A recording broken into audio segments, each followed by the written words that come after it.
Good morning. We're here at the Lewis and Clark branch of the St. Louis County Library to announce the latest partnership between St. Louis County and the library system in our response to the pandemic.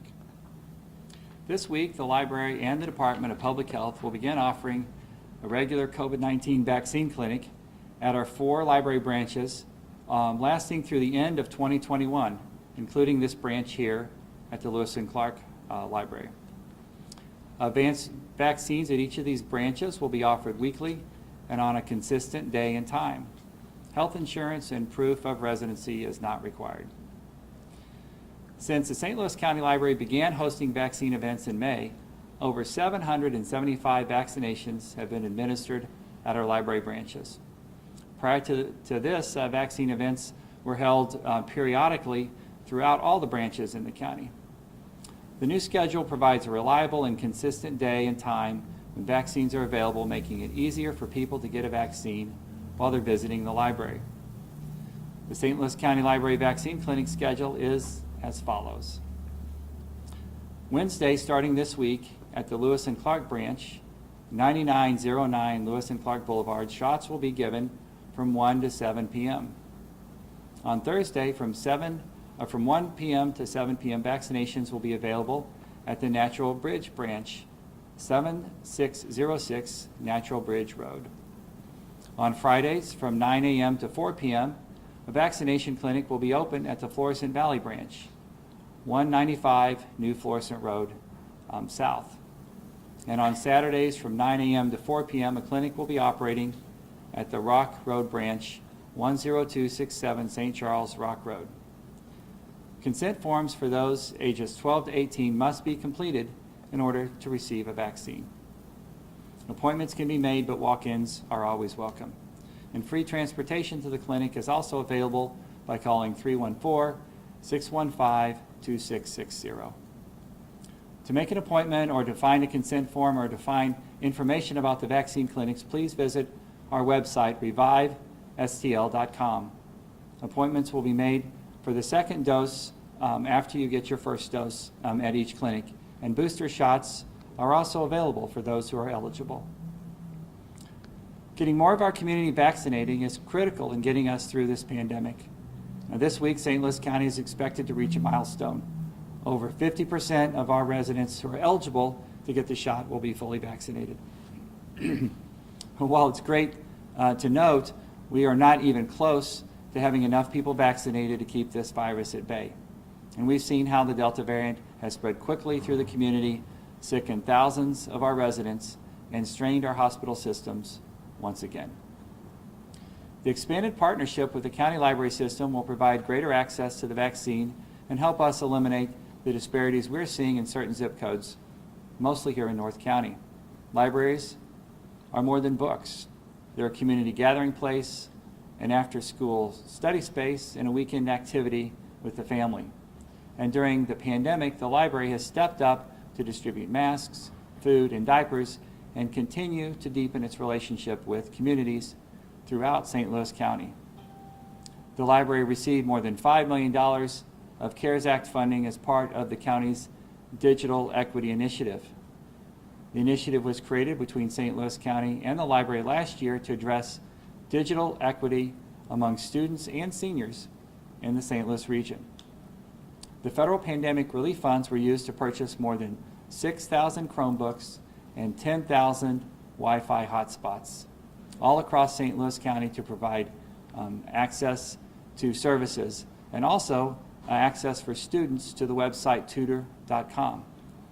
To date, there have been more than 1,700 tutoring sessions for St. Louis County students. And the funds also made available one-on-one tutoring sessions for students with learning disabilities through the Miriam Learning Center. More than 2,000 hours of services were made available to students through this forum. With the CARES Act funds, the library was also able to purchase 1,500 GrandPad tablets for older adults, which proved to be wildly popular, especially for seniors over the age of 75.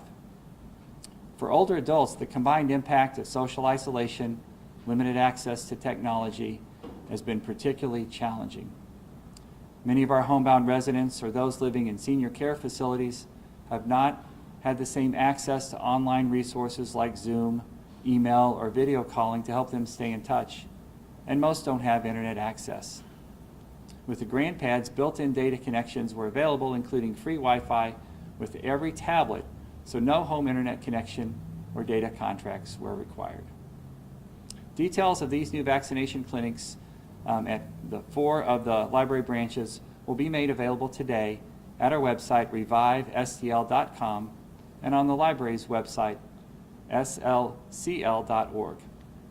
With me today is Kristen Sorth, Director of the Library, and I'm going to turn this over to Kristen, and then we'll be available to answer questions. Good morning. Thank you, Dr. Page. We have worked with the Public Health Department throughout the pandemic to distribute masks and other PPE and to offer COVID testing on our parking lots. Earlier this summer, we launched a new partnership with the Public Health Department to offer vaccination clinics at several branches. We are thrilled about this expanded partnership because it will make obtaining a vaccine convenient and accessible to area residents. We are so happy to continue assisting the region. The library is a safe and trusted community resource. Individuals can borrow books from our collection, use our computers or free Wi-Fi, sign up for a library card, and get a vaccine, all in one visit. Thank you. Thanks, Kristen, and I'd be glad to answer any questions. County Executive Page, Yeah. Can you explain why you believe the ordinance you signed into law mandating either vaccinations or testing for county employees applies to the police department? Well, I don't know that it does apply to the police department. We'll bring it up to the Board of Police Commissioners and have that conversation. It's certainly a gray area. But we know that police are out in the community a lot, and folks in St. Louis County would expect them to be vaccinated as well. We're very sensitive and aware of the new mandates from the federal government for all employers over 100 to be vaccinated. We're waiting on the OSHA guidelines to be published. We may be a month or two away from that to understand the details of that programming and how it impacts St. Louis County and county government. Yeah, and to follow up on that point, from talking with the business manager for the St. Louis County Police Union, he said that any gray area could be resolved if the Board of Police Commissioners just pass a resolution saying that the vaccine mandate applies to the police department. Would that just do away with any ambiguity there if Sure. that's the route taken? Yeah, we work very closely in partnership with the Police Commission, and I expect we'll continue to do that with all functions of County Police Department and public safety. So we'll continue those conversations. We're in the early stages of implementing our vaccine mandate or weekly testing requirement for St. Louis County employees. It will follow along the federal standards that we will see implemented across the country.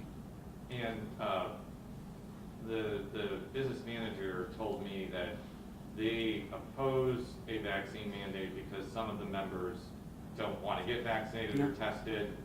What would be your response to some county employees that may not particularly like what's coming down the pipe?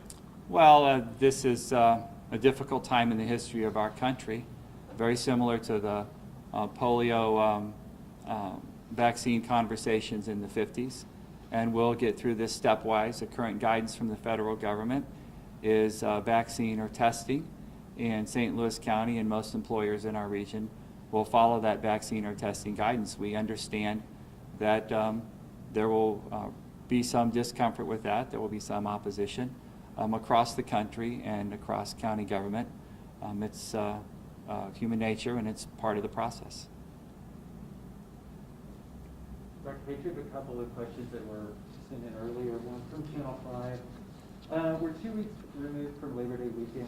There was a spike in cases after July 4th gathering. Is it looking like that's going to happen following the Labor Day holiday? So the question is about a potential spike in cases after the Labor Day holiday.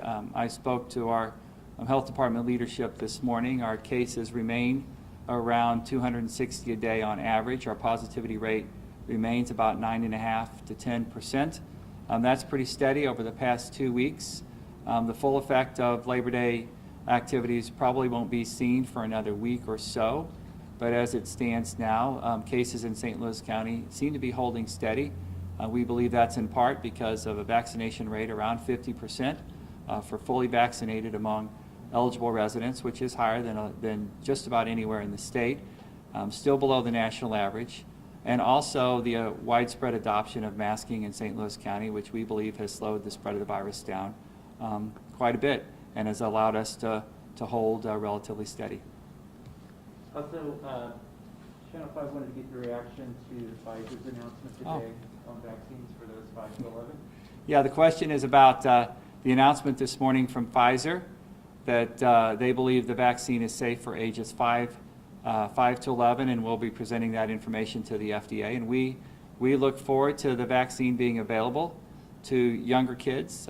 That is a significant portion of our community in St. Louis County where it's not yet available. I've had the opportunity to tour the Pfizer facility. The vaccine's made right here in St. Louis County. It's something we should be proud of. And I'm glad to hear that the vaccine is thought to be safe for kids 5 to 12. We'll wait for the FDA to make the final judgment and approval, and as soon as that happens, St. Louis County Department of Public Health will be part of those vaccinating in St. Louis County, along with the other sources of vaccines. We'll be right there trying to get as many people vaccinated as possible, as quickly as possible. I don't know if the county has specific quarantine rules for schools. When my kid was quarantined, they did cite the health department. When the vaccine does become available, would the county health department redo the quarantine rules? Or are there already rules in place that if you have a child who's vaccinated, they don't necessarily have to be at home for 10 days if they're exposed? So the question is about quarantine in schools, what the rules are, where they came from. Those rules are generally CDC guidance. They've been adopted by the state. The county participates in those decisions. They talk to the superintendents on a weekly basis at least, sometimes on a daily basis, to make sure they understand the CDC guidance and that their quarantine rules are proper and safe. But the rules that the schools are using are developed through the state, following the CDC guidance, and developed in conversations with the county health department. Anything else?